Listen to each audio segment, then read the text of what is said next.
الرحمن الرحیم الحمد للہ وکفی وسلام علی عبادہ الذین اصطفی اما بعد قال النبی صلی اللہ علیہ وسلم طلب العلم فریضۃ علی کل مسلم۔ اللہ تبارک و تعالی شانہ نے سیدنا محمد الرسول اللہ صلی اللہ علیہ وسلم کو سیدھا راستہ دکھانے اور امت کو دنیاوی اور اخروی نجات سے ہمکنار کرنے کے واسطے مبعوث فرمایا تھا، اور حضور علیہ الصلاۃ والسلام اس دنیا میں تشریف لائے تو انہوں نے امت سے ہر طرح کی خیر خواہی فرمائی، امت کی دنیاوی ذب و حالی پر بھی رحم کیا، ان کی اخلاقی صورتحال کو بھی بدلا، ان کے عقیدوں میں سداد و سلامتی پیدا کی، انبیاء علیہم الصلاۃ والسلام کے بھولے ہوئے اسباق یاد دلائے اور اپنی امت کو صحیح راستے پر قائم کر دیا۔ عقیدے کے اعتبار سے بھی ان کی امت بالکل اس جگہ پر آئی جہاں نبیوں نے چھوڑا تھا، اور حضور علیہ الصلاۃ والسلام کو اللہ رب العزت نے اس کی دعوت کے ساتھ مبعوث فرمایا تھا۔ اسلامی عقیدے کی بنیاد توحید پر ہے، توحید وہ بنیاد کا پتھر ہے، رسالت اسی سے جڑی ہوئی ہے، اور باقی سب عقیدے اسی توحید کے ماتحت وجود میں آئے ہیں۔ جو سب سے بنیادی مسئلہ ایک مسلمان کے جاننے، سمجھنے اور دل دماغ میں بسا لینے کا ہے، وہ باری تعالیٰ کی توحید کا مسئلہ ہے کہ اللہ پاک ذات و صفات میں یکتا و یگانہ ہیں، ان کی ذات میں بھی کوئی شریک نہیں ہے اور ان کی صفات میں بھی کسی قسم کی کوئی شرکت نہیں ہے، وہ اکیلے ہیں، ہر اعتبار سے اکیلے ہیں، ان کی صفات بھی ان کی شان کے مطابق ہیں، ان کی ذات بھی ان کی شان کے مطابق ہے، اس میں کوئی کسی قسم کی شرکت، سمجھوتا، ڈھیل، اضمحلال، کمزوری، کسی بھی طرح کی کمزوری یہ مومن باقی رکھنے کے لیے زہر ہے۔ مومن باقی رہنا ہے تو توحید میں کوئی سمجھوتا نہیں، اس میں کسی قسم کے ضعف و کمزوری کو برداشت نہیں کیا جاتا، اور رسالت کا عقیدہ تو وہ توحید سے جڑا ہوا ہے، وہ اس سے علیحدہ نہیں۔ اسی لیے محدثین نے جہاں کہیں بھی لا الہ الا اللہ کا ذکر آیا ہے وہاں یہ بتایا ہے کہ لا الہ الا اللہ میں خود بخود محمد الرسول اللہ داخل ہے، کیونکہ رسالت کا عقیدہ وہ توحید کے عقیدے میں جڑا ہوا ہے، اور بغیر رسالت کے عقیدے کے ہم توحید تک پہنچ بھی نہیں سکتے، اس واسطے کہ نبی واسطہ ہے بندوں اور خدا کے درمیان میں۔ جو علم بھی خدا کے بارے میں ہمیں ملا ہے وہ نبی کے ذریعے سے ملا ہے، براہ راست کوئی بندہ اپنے خدا کو پہچان نہیں سکتا، اور براہ راست کوئی بندہ اپنے خدا تک پہنچ نہیں سکتا، نبی واسطہ ہیں، انہی کے ذریعے سے خدا کی معرفت حاصل ہوتی ہے، اور انہی کے ذریعے سے خدا تعالیٰ تک بندوں کی رسائی ہوتی ہے، اور خدا تعالیٰ کے بارے میں غلط عقیدوں سے بچنا بھی نبی کی بدولت ممکن ہو سکتا ہے۔ نبی نہ بتائے تو ہم خدا کے بارے میں اگر مان بھی لیں تو غلط خیالات اور غلط تصورات کے ساتھ مانیں، جیسے اللہ تعالیٰ کے وجود کے دنیا کے تقریباً مذاہب قائل ہیں، لیکن اس کے ساتھ ان کا دماغ اور ان کے خیالات، ان کے توہمات، ان کے تصورات بھی جڑے ہوئے ہیں، جس نے ان کو خدا سے دور کر دیا۔ نبی جہاں ہوتا ہے وہاں پر خدا تعالیٰ کو صحیح طریقے پر جانا جا سکتا ہے، اس کو ذات اور صفات میں صحیح طریقے پر معلوم کیا جا سکتا ہے، اسی لیے انبیاء مبعوث کیے جاتے ہیں۔ بس حضور اکرم صلی اللہ علیہ وسلم تشریف لائے اور انہوں نے مکہ مکرمہ میں دعوت کا کام شروع کیا، مدینہ منورہ میں اختتام پذیر ہوا۔ ابتدا سے لے کر انتہا تک 23 برس آپ کو لگے، 13 برس مکہ مکرمہ میں اور 10 برس مدینہ منورہ میں۔ ابتدائی زمانے میں آپ نے ایمان اور یقین کے بنانے پر محنت فرمائی، اور مدینہ منورہ کے زمانے میں دشمنان اسلام سے مقابلہ اور احکام و مسائل کی تکمیل ہوئی۔ بہرحال کل ملا کے 23 برس، اور اس 23 برس میں ایک امت، کامل امت آپ نے تیار فرمائی، جن کے بارے میں 1,24,000، 1,60,000، 1,90,000 مختلف روایتیں ملتی ہیں جو آپ نے اپنے دنیا سے جاتے وقت میں مسلمانوں کو چھوڑا دنیا سے۔ وہ جتنے بھی ہوں ان سب مسلمانوں کو آپ نے کامل بنایا اور اپنی تربیت سے اس عقیدے پر، اس دین پر کھڑا کیا جو عقیدہ اور دین دے کر اللہ نے آپ کو مبعوث فرمایا تھا۔ اور اس سلسلے میں آپ نے قیامت تک اپنی امت کو، کوئی نبی آنے والا نہیں، اس لیے اپنی امت کو قیامت تک اس دین پر جمے رہنے کے واسطے جس کامل دین کی آپ نے امت کو دعوت دی اور تربیت کر کے اس پر ان کو جمایا، اس دین پر ہمیشہ قائم رہنے، دائم رہنے، اور اس دین میں کسی قسم کی کمی بیشی نہ آنے دینے، اور اس دین میں تغیر و تبدل کے اثرات سے محفوظ رکھنے کے واسطے ایک حکم امت کو دیا ہے، اور وہ حکم ہے طلب العلم فریضۃ علی کل مسلم۔ میرے لائے ہوئے دین کا علم حاصل کرنا ہر مومن پر فرض ہے، چاہے وہ پیدائشی طور پر کسی مسلمان کے گھر میں پیدا ہونے کی وجہ سے مومن کہلاتا ہو، مسلم کہلاتا ہو، چاہے وہ کسی بھی خاندان میں پیدا ہو کر اللہ کی توفیق اور عقل و شعور سے کام لے کر مسلمان بنا ہو، 12 برس کی عمر میں بنا ہو، 15 برس کی عمر میں بنا ہو، 50 برس کی عمر میں بنا ہو، 70 برس کی عمر میں بنا ہو، جس دن وہ کلمہ پڑھے گا نبی کا خطاب اس سے ہوگا طلب العلم فریضۃ علی کل مسلم۔ علم کا حاصل کرنا ہر مسلمان پر فرض ہے۔ کتنا علم حاصل کرنا فرض ہے؟ علم تو بہت ہے، ہمارے نبی نے پورا قرآن چھوڑا ہے اور اس سے بڑھ کر اور علوم چھوڑے۔ فرمایا اوتیت القرآن ومثلہ معہ، مجھے قرآن دیا گیا اور قرآن بقدر اور علوم دیے گئے، جس کو ہم لوگ سنت کہتے ہیں۔ تو قرآن و سنت کا مجموعہ اگر ہم دیکھیں تو یہ تو بہت علم ہے، اس کے بہت عنوانات ہیں، بہت ابواب ہیں، ابواب کی تحت سینکڑوں آیات، ہزاروں لاکھوں حدیثیں ہیں، اور ان حدیثوں کے سمجھنے کے لیے کافی علم کی ضرورت ہے، کافی وسائل کی ضرورت ہے۔ تو کتنا علم حاصل کرنا فرض ہے؟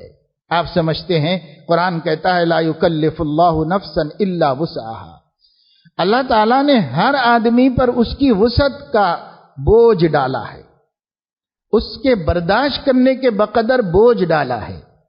تو علم کے سلسلے میں بھی شریعت نے تقسیم کی ہے، ایک جماعت ہونی چاہیے جو پورے علم کی حامل ہو، سارا قرآن جانتی ہو اور سارے حدیث سے باخبر ہو اور تمام سنتوں سے اس کو علم ہو، اور اس کی باریکیوں سے، اس کی پیچیدگیوں سے، اس کی گنجائشوں سے، جزیات سے وہ اچھی طرح باخبر ہو۔ ہر دور میں، ہر علاقے میں ایک جماعت علماء کی ایسی موجود ہونا اللہ کی طرف سے بندوں پر لازم ہے۔ علماء نے فرمایا ہے کہ آپ کی بستی میں اگر ایسا عالم موجود ہے جو پورے علم پر نظر رکھ کر آپ کے ہر مسئلے کا حل نکال سکتا ہے، تب تو آپ گنہگار نہیں ہیں، اور اگر ایسا عالم آپ کی بستی میں نہیں ہے، آپ نیکوکار ہونے کے باوجود گنہگار ہیں، آپ عبادت گزار ہونے کے باوجود گنہگار ہیں، آپ تہجد گزار اور شب بیدار ہونے کے باوجود گنہگار ہیں۔ آپ کتنے بھی نیک ہوں گے ذاتی اعتبار سے، لیکن اگر آپ کی بستی میں ایسا عالم موجود نہیں ہے جو پورے دین کی رہنمائی کر سکتا ہو تو سب کے سب مسلمان گناہگار ہیں، سب کے سب گناہگار۔ کیوں؟ ہر بستی میں اتنے علماء کا موجود ہونا فرض کفایہ ہے، فرض کفایہ ہے۔ ہر بستی میں اتنے علماء کا موجود ہونا فرض کفایہ کا یہ مطلب نہیں کہ جیسے جنازے کی نماز فرض کفایہ ہے تو بستی میں ہر آدمی یوں کہے کہ فرض کفایہ ہی تو ہے نا، اس کو پڑھ لینے تو کوئی تو پڑھتا ہوگا، وہ تو پڑھتا ہوگا، یہ تو پڑھتا ہوگا۔ اگر سب یہ سمجھیں گے تو کوئی نہیں پڑھے گا اور سب گنہگار ہو جائیں۔ رمضان کے آخری عشرے میں مسجد میں اعتکاف کرنا سنت مؤکدہ علی الکفایہ ہے۔ اگر ہر آدمی یہ سوچے، تمام مصلی، کہ نہیں میرے کو تو موقع نہیں ہے، فلاں صاحب بیٹھتے ہوں گے، کوئی اور بیٹھتا ہوگا، کوئی اور بیٹھتا ہوگا، تو پھر وہ 20 تاریخ آ جائے گی اور دیکھیں گے تو کوئی بھی نہیں بیٹھا ہوا ہوگا۔ آپ نے لطیفہ سنا ہوگا کہ کسی بادشاہ نے لوگوں کی دودھ بیچنے والوں کی شکایتیں آئیں تو ان کی دیانت و امانت کو ناپنے کے واسطے، اندازہ کرنے کے واسطے اس نے محل میں ایک حوض بنوایا، اور اس کے بعد تمام گولیوں کو حکم دیا گیا کہ وہ اس حوض میں لا کر اپنا دودھ ڈال دیں اور ہر شخص 1 سیر دودھ لا کر اس میں ڈالے۔ تمام گولیوں کو ہدایت دی گئی، اس میں چھوٹا سا سوراخ کر دیا گیا اور اسے بند کر دیا گیا تاکہ کسی کو پتہ نہ چلے۔ چھپا کے لانا اور چھپا کے اس حوض میں ہاتھ ڈال کر کے الٹ دینا، بس۔ چنانچہ لوگ لاتے رہے اور ڈالتے رہے۔ ہر گولی نے یہ سوچا اتنے بڑے حوض میں اکیلا 1 سیر پانی ڈال دوں گا تو کیا پتا چلے گا بادشاہ کو، لہذا سب نے لا کے پانی ڈالا اس کے اندر۔ اور جب بادشاہ نے کہا اب دیکھو بھائی حوض میں کتنا پانی ہے، کتنا دودھ ہے، تو اطلاع دی گئی کہ صاحب سب پانی ہے، دودھ کا نام نہیں ہے اس میں۔ کیونکہ ہر گولی نے یہ سوچا میرے 1 سیر پانی سے دودھ میں کیا پتا چلے گا کہ پانی ڈالا گیا ہے۔ اسی طریقے سے اگر ہر مصلی یہ سوچتا ہے کہ بھئی میں مصروف ہوں، ذرا کوئی بیٹھتا ہوگا، کوئی اور بیٹھتا ہوگا، کوئی اور بیٹھتا ہوگا، تو ایک بھی نہیں بیٹھے گا اعتکاف میں۔ اسی طریقے سے اگر جنازے کی نماز کے بارے میں یہ سوچا جائے کہ بھئی فرض کفایہ ہے، فرض عین تو نہیں ہے، لہذا کوئی بیٹھے گا، وہ بیٹھے گا، وہ بیٹھے گا، وہ بیٹھے گا، جا کے کون نماز پڑھے گا جنازے کی؟ تو سب لوگ بیٹھ گئے گھروں میں اور جنازہ تیار ہے، کوئی نماز پڑھنے کے لیے نہیں آتا، تو ہوا کیا؟ ہر شخص گناہگار ہوا، تمام کے تمام مل کر گناہگار ہوں گے۔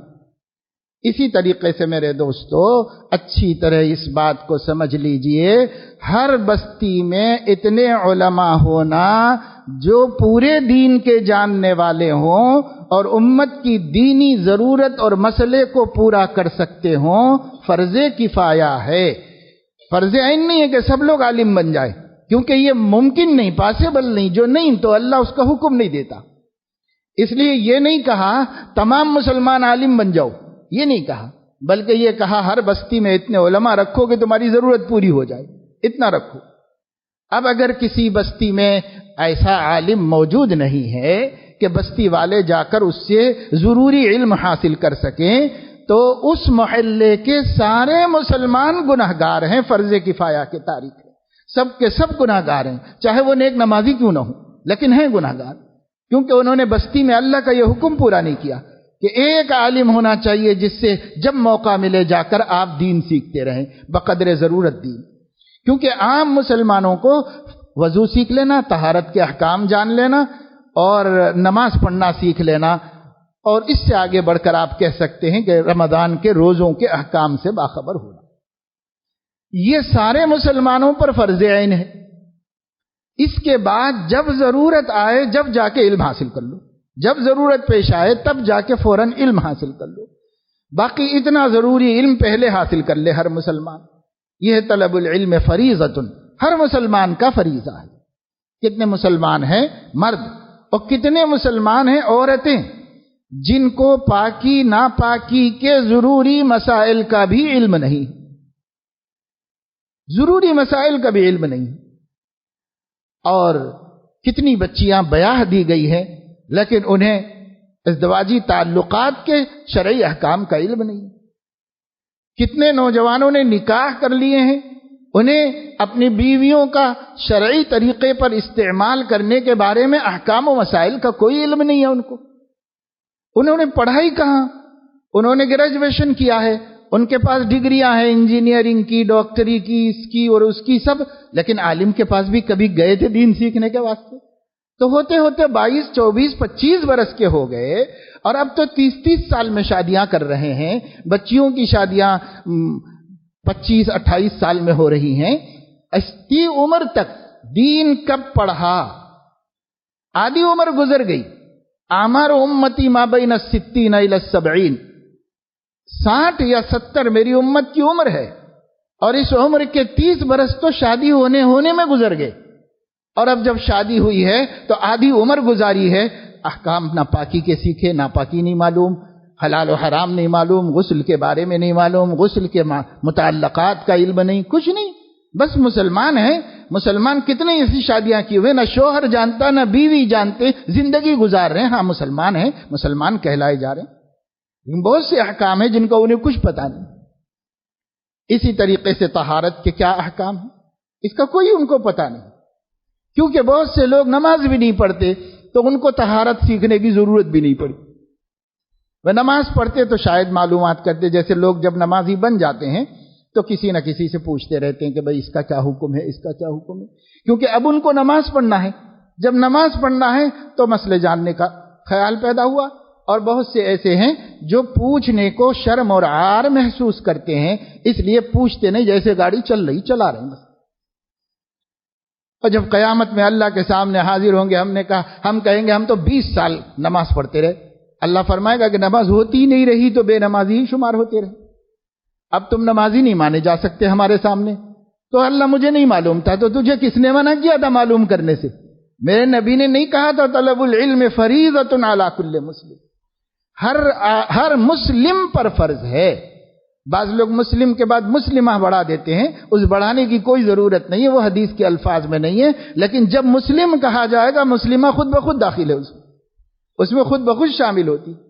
ہر مسلمان مرد اور ہر مسلمان عورت، اس کے اوپر فرض عین ہے علم دین حاصل کرنا، جیسے نماز فرض ہے، نماز فرض ہے، نماز کا علم فرض، روزہ فرض ہے، روزے کا علم فرض، زکوٰۃ فرض ہے، زکوٰۃ کا علم فرض، یہ خود بخود فرض ہو جائے گا اس کے اوپر۔ اور حضور فرما رہے ہیں یہ سیکھنا پڑے گا، نہ جاننا عذر نہیں ہے۔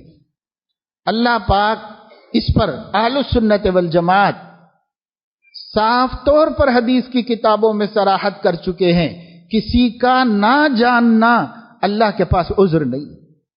میں نہیں جانتا تھا، مجھے نہیں معلوم تھا، یہ عذر نہیں ہے۔ علم حاصل کرنے کو فرض کیا گیا تھا تمہارے اوپر، کیوں نہیں علم حاصل کیا؟ میں نہیں جانتا کیا بات ہے، اللہ اس کو نہیں مانیں گے۔ تمہارے جاننے کے واسطے تو میں نے پیغمبر بھیجا تھا، تمہارے جاننے کے واسطے تو میں نے 1.25 لاکھ صحابہ کو ان کی شاگردی میں تیار کرایا تھا، تمہارے جاننے کے واسطے تو میں نے علم کو فرض قرار دیا تھا۔ اب تم کہتے تو مجھے نہیں معلوم، مجھے نہیں معلوم، یہ کوئی عذر نہیں۔ ہاں، ایک شخص بھول جائے وہ عذر ہے، غلطی ہو جائے وہ عذر ہے، معاف ہوگا اس کو۔ حضور اکرم صلی اللہ تعالی علیہ وسلم نے ایک سفر کے دوران میں سفر کرتے رہنے کی ہدایت دی۔ بعض صحابہ نے کہا یا رسول اللہ، ہمارا جی یوں چاہتا ہے کہ اگر آپ یہاں توقف کا حکم فرماویں تو ہم لوگ بقیہ رات سو جائیں، کیونکہ اب بہت تھکے ہوئے ہیں ہم لوگ، اور صبح پھر سفر شروع کریں گے۔ تو حضور علیہ السلام نے فرمایا یہ ایسا وقت ہے، سو جاؤ گے تو آنکھ لگ جائے گی، اور ہو سکتا ہے پھر صبح جلدی بیدار نہ ہونے پائیں، کیونکہ اب بہت تھکے ہوئے ہیں، آدھی رات گزر گئی ہے، اب سو گے تو گھاٹے میں رہے گا معاملہ۔ تو حضرت بلال رضی اللہ تعالیٰ عنہ نے کہا یا رسول اللہ، میں جاگتا رہتا ہوں، آپ لوگ سو جائیے اور میں اٹھا دوں گا نماز کے وقت۔ تو حضور علیہ السلام نے فرمایا بھائی یہ ذمہ داری لے رہے ہیں، سو جاؤ۔ تو سب لوگوں نے اپنے سامان اتارے اور سب لیٹے، اور سب کو آنکھ لگ گئی، بہت تھکے ہوئے تھے، گہری نیند سب کو لگ گئی، نبی پاک صلی اللہ علیہ وسلم کو بھی نیند لگ گئی۔ اب حضرت بلال گھومتے رہے، نگرانی کرتے رہے، دیکھتے رہے، اور حضرت بلال کو بھی جب نیند بہت ستائی تو انہوں نے کہا صبح ہونے میں تو ابھی بہت ٹائم باقی ہے، تھوڑی دیر میں یہاں بیٹھ جاؤں کھڑے ہونے کے بجائے۔ اس لیے وہ اپنے اونٹ کے کجاوے کو ٹیک لگا کر کے بیٹھے تو ان کو بھی آنکھ لگ گئی، اور وہ بھی ایسے سوئے کہ پہلا شخص اس وقت بیدار ہوا جبکہ سورج نکل کر تیز ہو چکا تھا، بلند ہو چکا تھا، تب پہلے صحابی بیدار ہوئے۔ انہوں نے دیکھا کہ سورج نکل گیا ہے تو ساتھی کو اٹھایا، پھر دیکھا کہ نبی بھی آرام فرما رہے ہیں، آپ کو بھی آنکھ لگی ہوئی ہے، اور بلال جو نگرانی کر کے جگانے کا وعدہ کیے تھے وہ بھی مست سو رہے ہیں، سب سو رہے ہیں۔ مگر اب حضور علیہ السلام کو جگائیں، کیسے جگائیں؟ حضرت عمر رضی اللہ تعالی عنہ نے ہمت کی اور انہوں نے حضور علیہ السلام کے خیمے کے قریب میں زور زور سے یہ اعلان کیا کہ نماز کا وقت ہو گیا۔ تب حضور علیہ السلام جاگے اور آپ صلی اللہ علیہ وسلم باہر تشریف لائے۔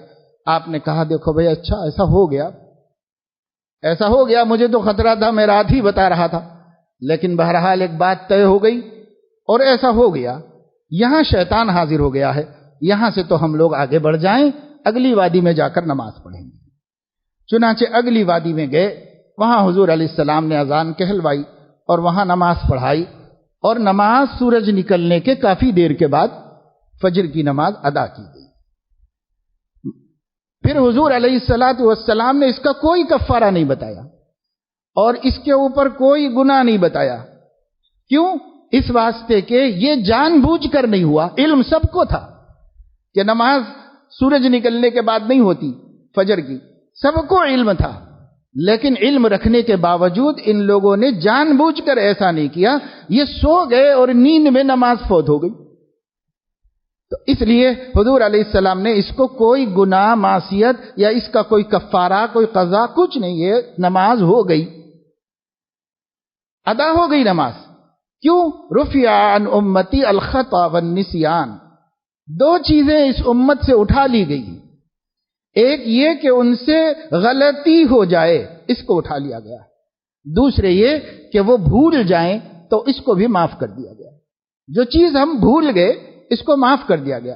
سو جانا ایک طرح کی بھول ہی ہے، بھول ہو گئی، اللہ نے اس کو معاف کر دیا، اب وقت ہو گیا، اب نماز پڑھ لو، اللہ نے معاف کر دیا۔ تو میں آپ کو یہ بتا رہا ہوں کہ خطا ہو جانا اس کی معافی و تلافی ہو سکتی ہے، اور بھول جانا اس کو تو اللہ تعالیٰ نے سرے سے ختم ہی کر دیا ہے ہمارے اوپر سے۔ لیکن علم نہ ہونا اور نہ جاننا یہ کوئی عذر نہیں ہے جس پر معافی مل سکے، یہ کوئی عذر نہیں۔ یہ بہت بڑی غلط فہمی مسلمانوں کی ہے کہ اپنی ناواقفیت اور بے خبری کو عذر سمجھتے ہیں، یہ عذر نہیں ہے، یہ عذر نہیں ہے۔ عذر بھولنا ہو سکتا ہے، عذر جانتے بوجھتے غلطی ہو جانا ہو سکتا ہے، کہ آدمی سے غلطی ہو گئی، وہ یہ سمجھ رہا تھا کہ ایسا کر لوں گا مگر ایسا نہیں کر پایا، گڑبڑ ہو گئی، تو گناہ کرنے کا اس کا ارادہ نہیں تھا مگر گڑبڑ ہو گئی، اور ارادہ کے ساتھ بھی گناہ کرے اس کو بھی اللہ تعالیٰ توبہ سے معاف فرما دے۔ لیکن اگر کوئی آدمی قیامت میں یوں کہے کہ اللہ میں جانتا نہیں تھا، تو یہ نہ جاننا کوئی عذر نہیں، نہ جاننا کوئی عذر نہیں ہے۔ اس فرق کو آپ سمجھیے۔ اللہ بے شک غفور ہے، کریم ہے، رحمان ہے، رحیم ہے، مہربان ہے، کروڑوں گناہوں کو معاف کرنے کے لیے تیار ہے۔ اللہ رب العزت یہ فرما رہا، سمندر کی جھاگ کے برابر تم نافرمانیاں لے کر میری طرف بڑھو تو میں اس سے زیادہ مغفرت لے کر تمہاری طرف بڑھتا ہوں۔ اللہ اس کے لیے بھی تیار ہے، لیکن جو علم نہیں حاصل کرتا وہ باغی ہے، اللہ وہ باغی ہے۔ وہ علم کیوں نہیں حاصل کرتا ہے؟ وہ کیوں نہیں جاننا چاہتا ہے کہ حلال کیا ہے، حرام کیا ہے؟ وہ کیوں نہیں جاننا چاہتا کہ پاکی کیا ہے، ناپاکی کیا ہے، جائز کیا ہے، ناجائز کیا ہے؟ وہ علم سے کیوں اپنے دل میں اتنا بیر اور دشمنی رکھا ہوا ہے؟ وہ کیوں علم اور علماء کے قریب نہیں ہونا چاہتا؟ یہ بغاوت ہے، بغاوت کو اللہ نہیں معاف کرے گا۔ اس لیے ہر مومن پر علم دین حاصل کرنا فرض ہے، ہر مومن علم دین حاصل کرے، جتنا ضروری ہے وہ سب حاصل کریں، کوئی مستثنا نہیں، نہ مرد نہ عورت نہ جوان نہ بوڑھا، کوئی مستثنا نہیں، سب کو اس کا علم حاصل کرنا ہے۔ اور اس کے بعد جو مسئلہ جب پیش آ جائے اسی وقت جان لینا، یہ بھی اس کے ذمہ ضروری ہے، کیونکہ بہت سے مسائل وقتی طور پر پیش آ جاتے ہیں آدمی، اور وہ خود عالم نہیں ہے، اس لیے وہ عالم سے جا کر معلوم کر لے۔ یہ اس کی ذمہ داری ہے. اور جب ایسا ہے کہ جب وقتی مسائل پیش آ جائیں تو اسے جا کر عالم سے سیکھنا ہے، اور ضروری مسائل ہم کو بلوغ سے پہلے سیکھ لینا ہے، بالغ ہونے سے پہلے سیکھ لینا ہے، کیونکہ جس لمحہ بالغ ہوگا اسی لمحہ اس کے اوپر نماز اور احکام شریعت لازم ہو جائیں گے. نبی کریم صلی اللہ علیہ وسلم کا ارشاد گرامی بخاری شریف میں موجود ہے. آپ نے ارشاد فرمایا، من ادرک رکعۃ من الصلاۃ، جس نے نماز کی ایک رکعت پالی اس کو نماز مل گئی. فقد ادرک الصلاۃ، اس کو نماز مل گئی. اس کی تشریح میں شارحین حدیث نے مختلف تعبیرات بیان کی ہیں. ایک بات یہ بھی بیان کی گئی ہے کہ حضور علیہ السلام یہ فرمانا چاہ رہے ہیں، جس شخص کو اپنے بالغ ہونے میں، جب وہ بالغ ہوا تو اس وقت کی نماز کے وقت میں اتنی گنجائش ہے کہ ایک رکعت نماز پڑھ سکتا ہے، تو اس پر اس وقت کی نماز فرض ہو جائے. مثال کے طور پر کوئی شخص ظہر کی نماز کا وقت ختم ہوتے وقت میں بالغ ہوا، پیدا جب ہی ہوا تھا تو اسی اعتبار سے اس وقت میں بالغ ہو جائے گا. جب اس کے 15 برس مکمل ہو رہے ہیں، ظہر کا وقت ختم ہونے میں صرف 2 منٹ باقی ہیں، اور اس وقت اس کے 15 برس مکمل ہو گئے، تو اب یہ بالغ ہوا ہے، اور یہ 2 منٹ میں یا 5 منٹ میں وہ شخص وضو بنا کر کے ایک رکعت پڑھ سکتا ہے، تو اس پر وہ نماز فرض ہے. وہاں سے نمازیں شروع کرنی پڑے گی، اس نماز سے اس کو نماز پڑھنی پڑے گی. تو نماز کی ایک رکعت پا لیا تو نماز پا لیا کا یہ مفہوم لیا گیا ہے کہ نماز کی ایک رکعت پا لیا تو اس وقت کی نماز فرض ہو گئی. جس وقت میں وہ بالغ ہوا اس وقت کی نماز فرض ہو گئی. تو اب حضور علیہ الصلاۃ والسلام نے تو یہاں سے ہمارے لیے شریعت کو لازم کیا ہے، تو اس سے پہلے علم حاصل کرنا ضروری ہے نا. اب بہت سارے لوگوں کے ذہن میں یہ بات بیٹھی ہوئی ہے کہ علم حاصل کرنے کا حکم بھی بالغ ہونے کے بعد ہی لگے گا. ٹھیک ہے، حکم تو بالغ ہونے کے بعد لگے گا، لیکن آپ بالغ ہونے کے بعد حکم نہیں معلوم ہونے کی وجہ سے کتنے گناہ کر چکے ہوں گے. اور اگر پہلے سے آپ علم حاصل کیے ہوئے ہوں تو آپ بالغ ہونے کے بعد گناہ نہیں کریں گے، یا کریں گے تو آپ جو شریعت کا حکم ہے اس کے مطابق چلیں گے. اس وجہ سے علم حاصل کر لینا اور اپنے بچوں کو علم دے دینا، اپنی بیٹیوں کو بھی علم سکھا دینا فرض عین ہے. میرے دوستو، مسلمانوں کی بہت بڑی اکثریت وہ ہے جنہوں نے شادی تک بھی اپنی بیٹی کو، اپنے بیٹے کو دین کا علم نہیں دیا اتنا جتنا فرض ہے. میں یہ نہیں کروں عالم بنا دو، حافظ بنا دو، کوئی ضروری نہیں ہے کہ سب لوگ حافظ بن جائیں. امت میں اتنے حافظ ہونے چاہیے کہ قرآن کی حفاظت ہوتی رہے. اتنے حافظ ہونا سب پر فرض ہے کہ ہم کو رمضان میں تراویح سنانے کے لیے امام ملتا رہے. اتنے حافظ ہونا سب کی ذمہ داری ہے. اگر اتنے ہیں تو اس سے زیادہ نہ بنے تو کوئی گناہ گار نہیں ہوگا. تو نہیں کہا قرآن نے کہ سب مسلمان حافظ بن جاؤ تو سعادت ہے بھائی، بہت بڑی نفع کی چیز ہے، مگر ہم کمپلسری نہیں کرتے. اسی طریقے سے عالم سب بن جاؤ، اسلام نے نہیں کہا کہ سب علماء بن جاؤ، سارے قرآن حدیث کے ماہر بن جاؤ، نہیں کہا اسلام نے، یہ ہو بھی نہیں سکتا. اس لیے امام عبد الوہاب شعرانی رحمہ اللہ بہت بڑے عالم دین ہیں اور بڑے محقق و مصنف گزرے. امام شافعی رحمت اللہ علیہ کے مسلک پر چلنے والے علماء میں، چوٹی کے علماء میں امام عبد الوہاب شعرانی رحمہ اللہ نے ایک جگہ لکھا ہے کہ اگر اللہ رب العزت تمام مومنوں کو پورا عالم بننے کا پابند بناتا تو دنیا کا نظام ہی معطل ہو جاتا، یہ دنیا ہی باقی نہ رہتی، ختم ہو جاتا. اس قدر ناممکن ہے سب کا عالم بن جانا، اور اللہ نے اسی وجہ سے عالم بننے کا حکم سب کو نہیں دیا. اتنے علماء رکھ لو کہ جب کسی کو ضرورت پڑے بآسانی جا کر کسی عالم سے پوچھ لے. اتنے علماء رکھو، اتنا فرض ہے، اس کے بعد فرض نہیں، اسی لیے اس کو فرض کفایہ کہا. لیکن جو علم اس حدیث میں ہے طلب العلم فریضۃ، یہ فرض عین ہے. یہ فرض عین ہے، ہر مسلمان کو سیکھنا ہے، اور کوئی مسلمان اس سے مستثنا نہیں۔ اس لیے دوستو، اللہ نے صاحب اولاد بنایا ہے تو اپنے بچوں کو بقدر ضرورت علم دین سب سے پہلے دو، سب سے پہلے دو۔ اور اگر اتنا نہیں کر سکتے تو کم از کم اسکول بھی بھیجتے رہو، اور ساتھ ہی ساتھ میں یہ علم بھی دیتے۔ اسکول میں اگر بچے کے ٹیچر آپ سے یہ کہہ دیں کہ یہ جو ہے میتھس میں بہت ویک ہے، تو آپ فوراً میتھس کا ٹیچر لگا دیں گے۔ وہ یہ کہے کہ صاحب اس کی انگلش بہت کمزور ہے، تو آپ فوراً انگلش کا ٹیچر لگا دیں گے۔ لیکن اللہ یہ کہہ رہا تمہارے بچے کو تمہاری عاقبت برباد ہو رہی ہے اور اسے دین کا علم ہی نہیں ہے، تو آپ ایک علم کا ٹیچر نہیں لگا سکتے؟ سائنس کے لیے لگا سکتے ہیں، فزکس کے لیے لگا سکتے ہیں، فلسفے کے لیے لگا سکتے ہیں، حساب کے لیے، جغرافیہ کے لیے، سب کے لیے ایک استاد بڑھا دیا، آمدنی بڑھا دی اور ایک استاد بڑھا دیا۔ لیکن بچہ عاقبت میں جہنم کی آگ میں جلنے کے قابل ہو رہا ہے، پاکی نہیں معلوم، ناپاکی نہیں معلوم، بالغ ہو گیا ہے، ویسے ہی نمازیں پڑھ لے رہا ہے، مسجد چلے جا رہا ہے، کیا کرنا چاہیے کیا نہیں کرنا چاہیے، غسل کب واجب ہوتا ہے، وضو کب واجب ہوتا ہے، کیسے ٹوٹ جاتا ہے، کچھ نہیں جانتا۔ موٹے موٹے کچھ باتیں سنی سنائی جانتا ہوگا تو جانتا ہوگا، بس اس سے زیادہ نہیں جانتا۔ اب ایسے شخص کو آپ اس کے لیے ٹیوشن نہیں لگا سکتے؟ وہ جتنے ٹیوشنوں کی فکر ہو رہی ہے اس سے کیا ہوگا؟ اس سے تو میرے دوستو دنیا کی بھی ضمانت نہیں مل رہی ہے۔ کتنے پڑھے لکھے بے روزگار ہیں، کون لیا ہے ضمانت کے اس پڑھ لینے پر، اس ڈگری پر نوکری مل ہی جائے گی؟ کتنے بے روزگار ہیں، کتنے اعلیٰ درجے کی ڈگریاں رکھنے والے اس وقت میں فاقہ کرنے پر مجبور ہیں۔ آپ کے سامنے کیا دنیا کی صورتحال نہیں، اپنے شہر کی، اپنے اسٹیٹ کی صورتحال نہیں؟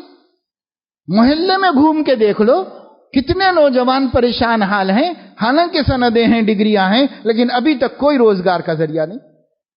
تو جس ذریعے کے اوپر کوئی ضمانت بھی نہیں ہے، اور جس ذریعے سے پیسہ مل جائے، دولت مل جائے، خوش عیشی کے اسباب مل جائیں، اس کا کوئی یقین نہیں، کوئی ثبوت دلیل نہیں، اس میں بھی اندھے بن کے پیسہ خرچ کر رہے، پڑھا رہے، لکھا رہے، قابل بنا رہے، بناؤ بھائی، کوئی نہیں روک رہا آپ کو۔ لیکن اللہ یہ ضرور پوچھے گا، یہ سب کر سکتا تھا تو، اور اپنے بیٹے کو، اپنی بیٹی کو میرا بندہ بندی بنانے کے لیے کچھ نہیں کر سکتا تھا؟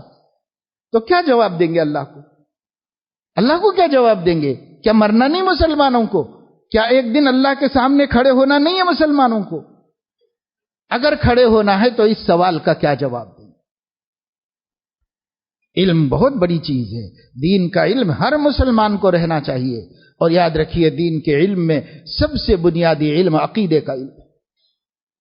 عقیدے کا علم ہر مسلمان کو پتہ چلنا چاہیے کہ ہم مسلمانوں کا عقیدہ کیا ہے، کن عقیدوں کی وجہ سے دوسری اقوام اور دوسرے مذہبوں سے ہم الگ ہیں، یہ تقابل اس کو رہنا چاہیے۔ کن عقیدوں کی وجہ سے دوسرے مذاہب سے ہم علیحدہ ہیں، ایک مستقل مذہب والے کہلاتے ہیں، وہ کیا عقیدے ہیں، اس کا معلوم ہونا کیوں ضروری ہے؟ اس کا معلوم ہونا ایک تو اس لیے ضروری ہے کہ ہم مسلمان ہو جائیں، اور دوسرے اس لیے ضروری ہے کہ کوئی دوسرا عقیدہ ہم دھوکے سے اختیار نہ کر لیں۔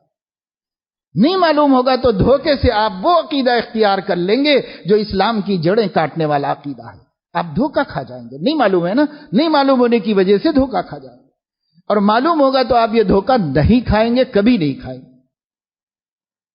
اور دوسرا علم عقیدے میں حاصل کرنا ہے کہ خود مسلمانوں میں اہل السنت والجماعت کا کیا عقیدہ ہے، یہ تمیز بھی ہونا، یعنی عقیدے میں تمیز کہتے ہیں فرق کو۔ اب ایسا ہو گیا نا کہ اردو سے لوگ بے خبر ہیں، لفظوں کو پکڑتے ہیں کہ صاحب ایسا تمیز بدتمیزی کی بات کر دی مسجد میں مولانا نے۔ یہ تمیز کہتے ہیں عربی زبان میں کسی چیز کو ممتاز کرنے کو، علیحدہ کرنے کو تمیز۔ یہ تمیز ہو جائے ہمیں کہ غیر اہل السنت کا عقیدہ کیا ہے اور ہمارا عقیدہ کیا ہے، دونوں میں فرق نہیں ہوگا تو ہم غیر اہل سنت کی کسی بات کو قبول کر لیں گے، کیونکہ ہمیں پتہ نہیں تھا اس لیے قبول کر لیں گے۔ اور یہ بات طے ہے اہل السنت والجماعت کے نزدیک نبی کی دعوت کے مطابق جو دین ہے وہ اہل السنت والجماعت کا دین ہے، اور اس سے جتنے لوگ ہٹے ہوئے ہیں وہ چاہے مسلمان بھی باقی کیوں نہ ہو، یعنی مسلمان ہی شمار ہو سکتے ہوں، پھر بھی وہ نبی کی دعوت پر نہیں ہیں، نبی کی دعوت سے ہٹ گئے۔ کوئی 1% ہٹ گیا، کوئی 10% ہٹ گیا، کوئی 20% ہٹ گیا، تو ان میں بھی نہیں جانا ہے ہم کو، اہل السنت والجماعت ہی میں رہنا ہے۔ اس کے لیے آپ کے پاس ٹائم ہے؟ آپ نے کبھی اس علم کو حاصل کرنے کی ضرورت سمجھی ہے؟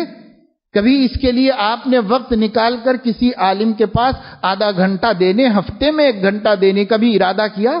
ہفتے میں چھٹی کے 4 دنوں میں سے 1 دن کا 1 گھنٹہ ایک عالم کے پاس بیٹھوں گا اور دین سیکھوں گا۔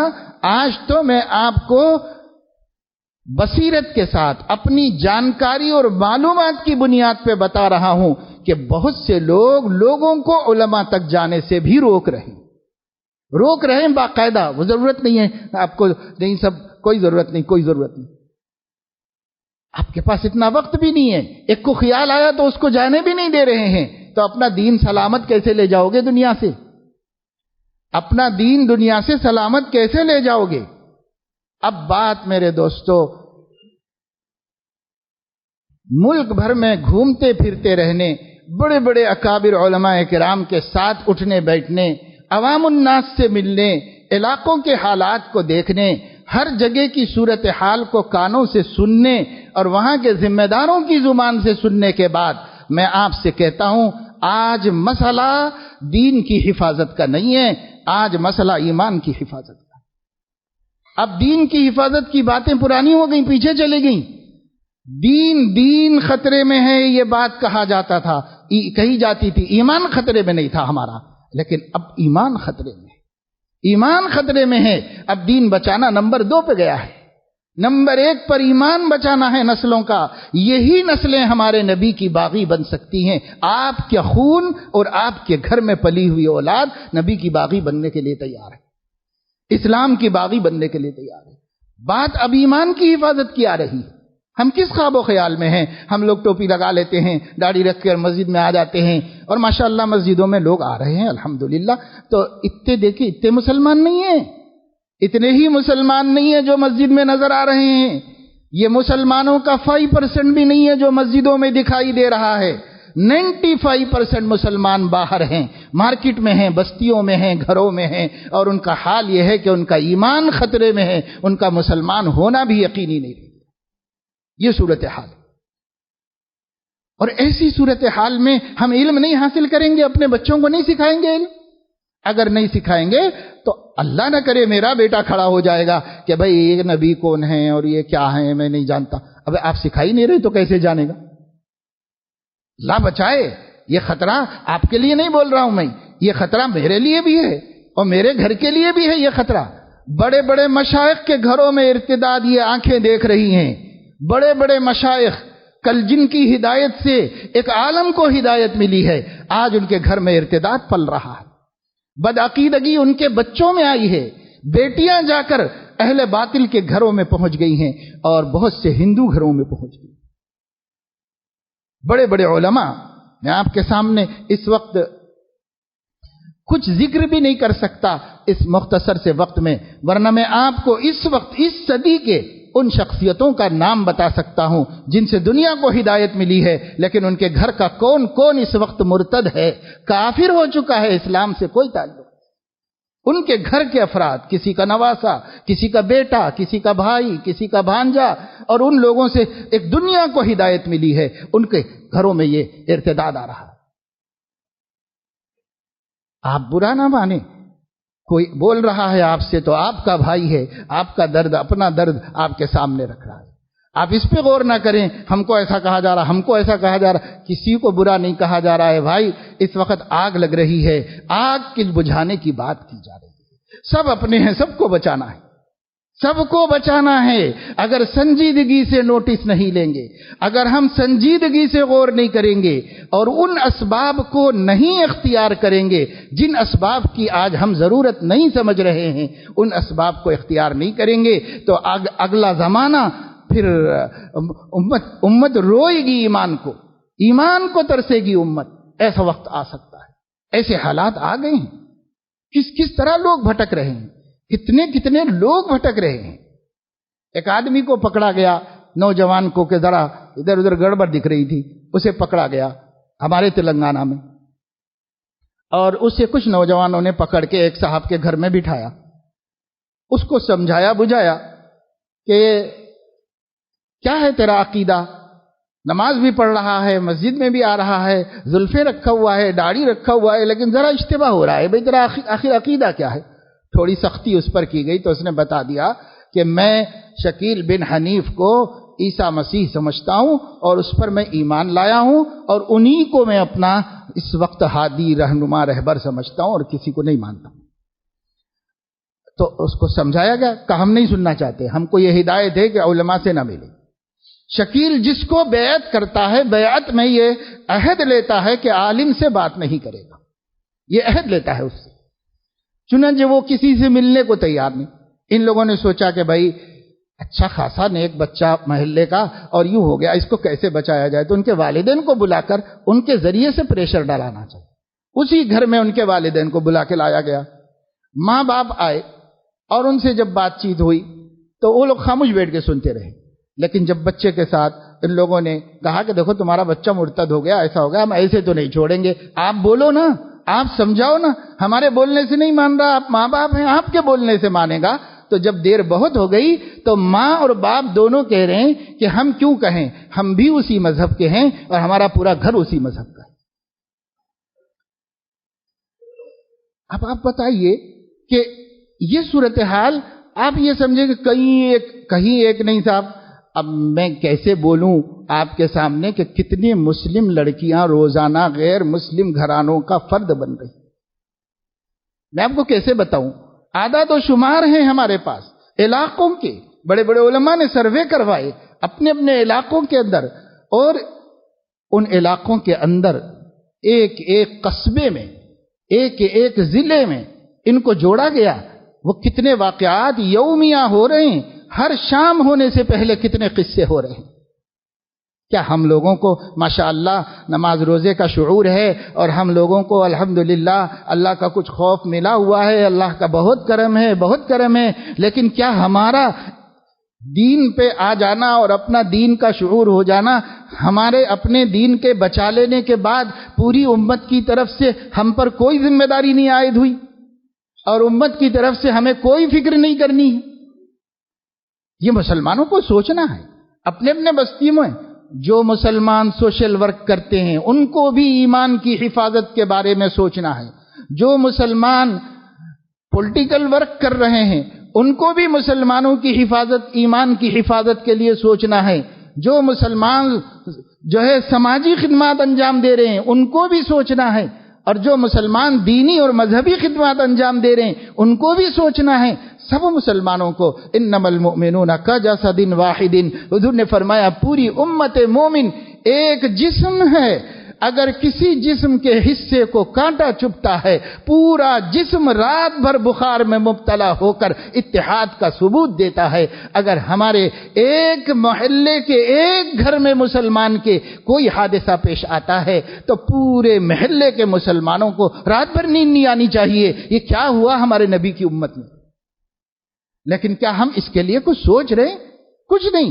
اللہ ٹائم پہ کھانا دے رہا ہے, کھا رہے ہیں, وقت پہ سو رہے ہیں, اور ہمیں امت کا غم ستا نہیں رہا ہے, ہمیں امت کا غم جگا نہیں رہا ہے, ہمیں امت کا غم دو ہاتھ اٹھا کر دعائیں مانگنے کی بھی فرصت نہیں دے رہا ہے.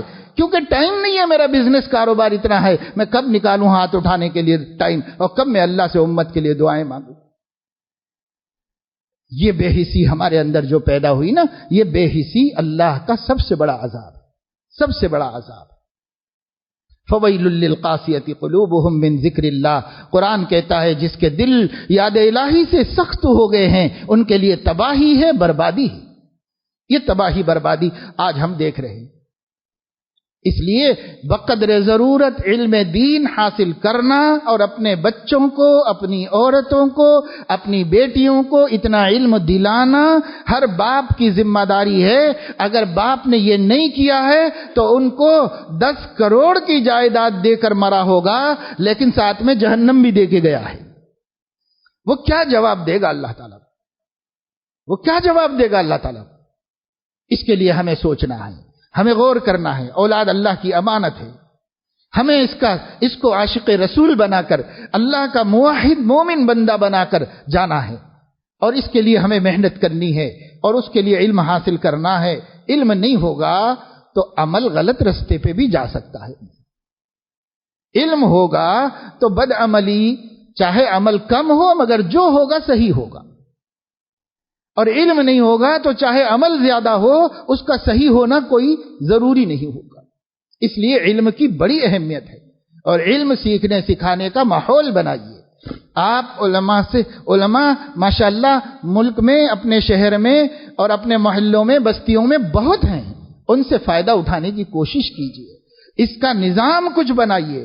ہر مسجد کمیٹی اس پر غور کرے کہ اپنے ماتحت محلے کو یہ حدیں ہیں، ادھر ادھر ادھر، پھر اگلی مسجد ہے، تو اپنا ایک سرحد بنا لی جائے، اور اتنے محلے کے ہم جواب دے ہیں جو ہماری مسجد کے تحت آتا ہے، اتنے محلے کے 100% بچے مکتب میں آنے چاہیے، 100% بچیاں مکتب میں آنی چاہیے۔ لوگوں نے اس کا جن علاقوں میں خیال کیا وہاں یہ ہوا۔ ہندوستان کے باہر کی بات ہے، انگلینڈ کے اندر مسلمان بہت کم ہیں، لیکن جتنے بھی ہیں جہاں بھی ان کی مسجد ہے، اور اس مسجد کے جتنے مصلی ہیں ہر مصلی رجسٹر میں اندراج ہے، اور ہر مصلی مسجد کے تعاون کے لیے چندہ دینے کا پابند ہے، اور ہر مصلی اس کا بچہ اور اس کی بچی مسجد میں آ کر مکتب پڑھنا کمپلسری ہے، ضروری ہے۔ اس کا نتیجہ یہ ہے کہ میں آپ کو ذمہ داری کے ساتھ بتا رہا ہوں، آپ کا نوجوان بچہ جو کالج میں پڑھ رہا ہے عقیدے اور دین کے بارے میں اتنی معلومات نہیں رکھتا جتنا انگلینڈ کا کالج میں پڑھنے والا بچہ اسلامی عقیدے کے بارے میں جانتا ہے۔ کیوں؟ کوئی بچہ ایسا نہیں ہے جس نے مکتب میں نہیں پڑھا ہے، کوئی بچہ ایسا نہیں ہے جو مکتب میں نہ پڑھا ہو، وہ برابر مسجد کے مکتب میں شریک ہوتا ہے۔ آج 10 دفعے اعلان ہوتا ہے کہ امام صاحب اعلان کریے مکتب میں بچے بھیجیں، مکتب میں بچے بھیجیں، مکتب میں بچے بھیجیں، معلم کو بٹھایا جا رہا ہے، اس کو تنخواہ دی جا رہی ہے، اور آپ کی ہاتھ جوڑے جا رہے ہیں بچوں کو بھیجیے۔ کیوں بھیجیں بھائی؟ صبح ٹیوشن کا وقت ہے، شام میں ایک ٹیوشن کا وقت ہے، اب کب پڑھنے کے لیے ٹائم ہی نہیں بچوں کو۔ تو کیا آپ اپنے بچے کے دہریہ نعوذ باللہ مرتد ہونے کے لیے تیار ہیں؟ کیا آپ قیامت کے دن ایک خدا کے باغی کے باپ کے نام سے پکارے جانے کے لیے تیار ہیں؟ آپ کیوں نہیں ٹائم نکال سکتے آپ کے بچوں کے واسطے؟ جہاں ان لوگوں نے اس کو سسٹمیٹک طریقے پر مکاتب چلائے، وہاں بچوں کو دین کا شعور ہے، مذہب کا شعور ہے، علم ہے، عقائد معلوم ہیں، اور ان کو مسائل کا علم ہے، قرآن سے ہی پڑھنا آتا ہے۔ میں نے خود رمضان کی چند راتیں گزاری، اتنے حافظ ہیں کالج کے بچوں میں کہ وہ لوگ قرآن مجید سنانے کے لیے مسجد والے پریشان ہیں کہ بھئی کون سنائے گا، لہذا 8 10 کو 2 رکعتیں دے کر کے مسجد کے اندر، بھائی 2 رکعت آپ پڑھاؤ، 2 آپ پڑھاؤ، 2 آپ پڑھاؤ، اور ایسے بہترین عربی لہجے میں قرآن شریف کے بس طبیعت خوش ہو جائے اور انسان جو ہے اور سننا چاہنے پر مجبور ہو۔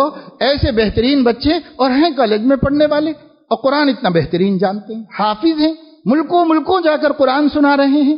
وہ کیسے ہو گیا ان لوگوں کے لیے ممکن، جبکہ وہ عیسائی ملک ہے، وہ مسلم کنٹری تو نہیں ہے، وہاں کیسے ہو گیا؟ اور یہاں ہندوستان میں بھی کیرلا کے اندر آپ دیکھ لیں تو کیرلا میں جو مسلم محلے ہیں، مسلمانوں کے خاندان ہیں، ہر گھر کا بچہ مسجد کے مکتب میں جاتا ہے۔ ایک صاحب نے تو مجھ سے کہا کہ آپ ہمارے محلے میں فجر کے بعد آ کے گشت کیجئے اور ایک ایسا بچہ گھر میں یا گلی میں بتا دیجئے جو پڑھ سکتا ہو اور مکتب نہ گیا، ایسا بتا دیجئے گلی میں کوئی بچہ۔ اتنا کرنے والے کر لیے، ہم حیدرآباد والے کیوں نہیں کر سکتے؟ ہم کو کیا مصیبت آئی ہے؟ ہم کیوں نہیں اپنے بچوں کے علم دین کی فکر کر سکتے ہیں؟ مکاتب کے لیے میرے دوستو بہت منظم کوشش کیجیے. اور یہ کام علماء کا نہیں ہے کہ صرف وہی ہر کام کرتے رہیں. یہ کام آپ کا ہے. دین ایمان آپ کے ہیں, نسل آپ کی ہے, بیٹے بیٹیاں آپ کے ہیں. اگلی نسل کو بچانا آپ کی ذمہ داری ہے. اور آپ کو اپنے محلے میں مکتب ہے کہ نہیں ہے اس کی فکر کرنی ہے. اور ہے تو بھیجیے, اور نہیں ہے تو کھولیے. اگر مسجد کا کافی نہیں ہوتا تو گلیوں میں کھولیے. اس گلی میں ایک مکتب, اس گلی میں, اس گلی میں, اس گلی میں. اور آپ اسکول پڑھاؤ, آپ گریجویٹ بناؤ, آپ نہایت قابل بنا لو. ہم آپ کے ارادوں میں رکاوٹ نہیں. آپ جو پڑھانا چاہے پڑھاؤ بچوں کو, لیکن مومن بناؤ نا. یہ علم فرض ہے آپ کے اوپر. طلب العلم فریضۃ علی کل مسلم. نبی فرما رہے ہیں علم دین کا حاصل کرنا ہر مسلمان پہ فرض ہے, ہر مسلمان پہ فرض ہے. اور میں آپ کو ایک حدیث تفصیل سے نہیں سناتا, حدیث کا خلاصہ سنا کر بات ختم کرتا ہوں.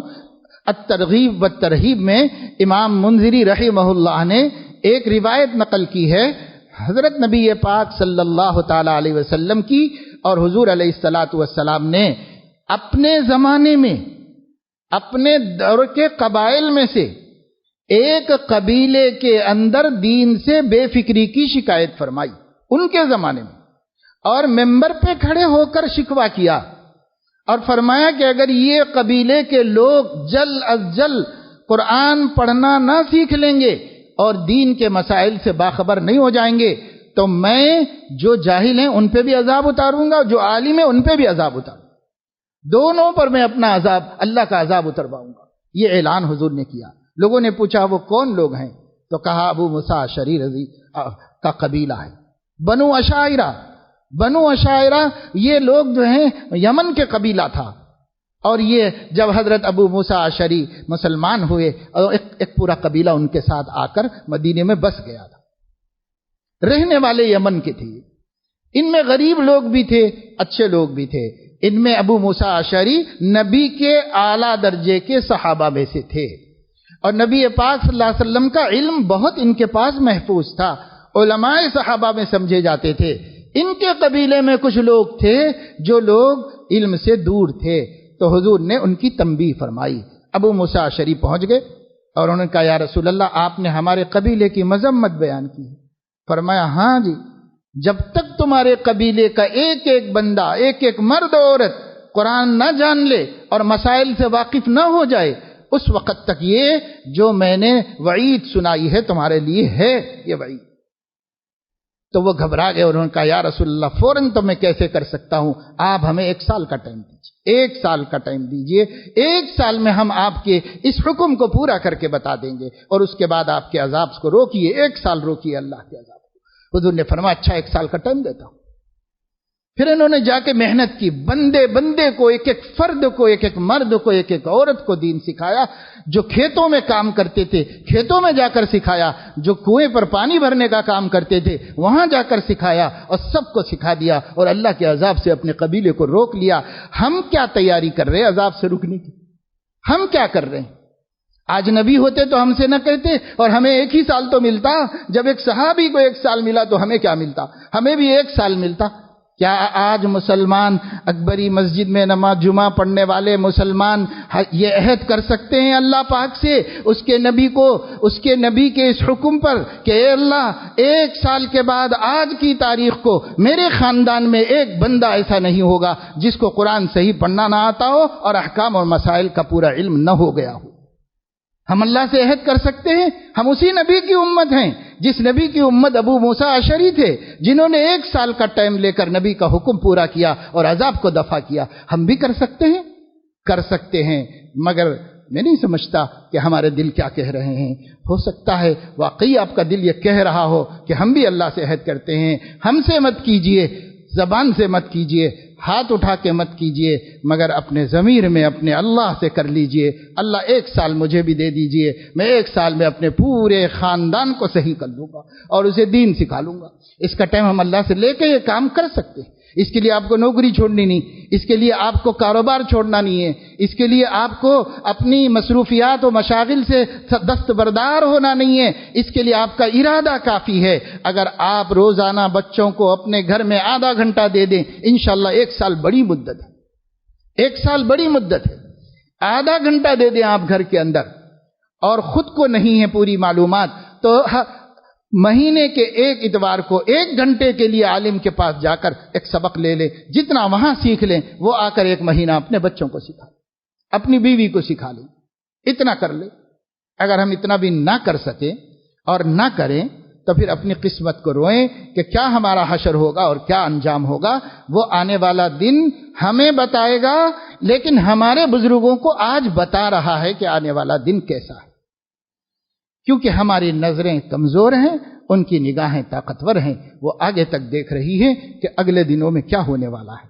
اللہ توفیق نصیب فرمائے۔ میرے دوستوں اور بزرگوں، ہمارا آپ سے ہمیشہ یہی دردمندانہ پیغام رہا ہے، فتنوں سے خبردار رہیے، ہوشیار رہیے۔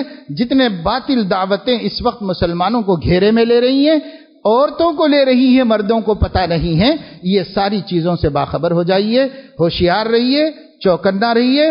عقل مند قوم اپنے گھر میں آگ لگنے کا انتظار نہیں کرتی، محلے کی آگ سے پہلے ہی اپنے گھر کی حفاظت کی فکر کرتی ہے۔ اللہ تعالی ہمیں ایسا ہوش نصیب فرمائے اور اپنے گھروں کو ارتداد کی آگ سے محفوظ رکھنے کے واسطے بر وقت اقدام کرنے کی توفیق عطا فرمائے۔ بعد میں دفاع کا کوئی فائدہ نہیں، ابھی اقدام کریں گے تو اس کا فائدہ ہوگا اور اس کا نفع ہمیں حاصل ہوگا۔ اللہ تعالیٰ ان کوششوں کی ہم سب کو توفیق عطا فرمائے اور سب سے زیادہ اپنے گھر سے کام کے آغاز کی توفیق عطا فرمائے۔ وآخر دعوانا ان الحمد للہ رب